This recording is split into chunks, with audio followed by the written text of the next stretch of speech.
பாக்யலட்சுமி சீரியல்ல இன்னைக்கு கணேஷ் ஏன் அமிதா என்கிட்ட பேசவே மாட்டேங்கிற, எனக்கு உன்னை விட்டா யாரும் இல்ல, நீயும் நிலாவும் தான் என் உலகம்னு சொல்ல அமிர்தா அழுந்துகிட்டே நான் வரல, இங்க இருந்து நான் எங்கேயும் வரலன்னு சொல்றாங்க. உடனே கணேஷ் நிலா கிட்ட போய் வா தங்கம்னு கூப்பிட நிலா பாப்பா அப்பான்னு இழுக்கிட்ட போது கணேஷ் நீ யார அப்பான்னு கூப்பிடுறன்னு சொல்லி குழந்தைய இழுக்கிறாரு. பாக்கியா விடு, சின்ன குழந்தைகிட்ட இப்படியே நடந்துப்பீங்கன்னு சொல்ல கணேஷ் திரும்பவும் குழந்தைய புடுங்குறாரு. தாத்தா கணேஷ தள்ளி விட்டு இத்தனை நாளா எங்கடா போன, இந்த குழந்தை பிறந்ததுல இருந்து உன்னை பார்த்ததே இல்ல, இப்போ நான் தான் அப்பானே இழுத்துட்டு இருக்கிறேன், இந்த குழந்தைக்கு எழில் தான் அப்பான்னு சொல்றாரு. இத பாத்துட்டு இருந்த எழில் போய் பயங்கரமா அழறாரு.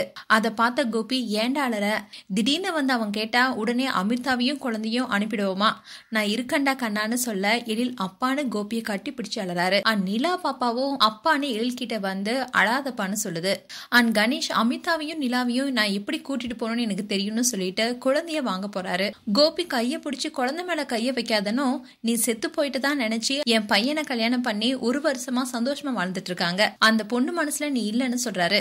கணேஷ் நான் உயிரோடு இருக்கும் போது இன்னொரு கல்யாணம் எப்படி பண்ண முடியும்னு சொல்லிட்டு அமிதா கிட்ட போய் கூப்பிடுறாரு. ஆனா அமிதா பயந்து பாக்கியா பின்னாடி போறாங்க. பாக்கியாவும் கணேஷ தடுக்கிறாங்க. கணேஷ் அமிதாவை வா போலான்னு ரொம்பவே கம்பல் பண்றாரு. உடனே அமிதா குழந்தைய தூக்கிட்டு மேல போயிடுறாங்க. கணேஷ் ஒரு வாரம் டைம் தரேன், அமிர்தாவும் நிலாவையும் அனுப்பி வைங்க, இல்லனா போலீஸோட தான் நான் வருவேன்னு சொல்றாரு. உடனே கோபி நீ ஆர்மியே கூட்டிட்டு வந்தாலும் எங்களுக்கு என்ன பண்ணணும்னு தெரியும்னு சொல்றாரு. இதுதான் இன்றைய எபிசோட வரப்போகுது.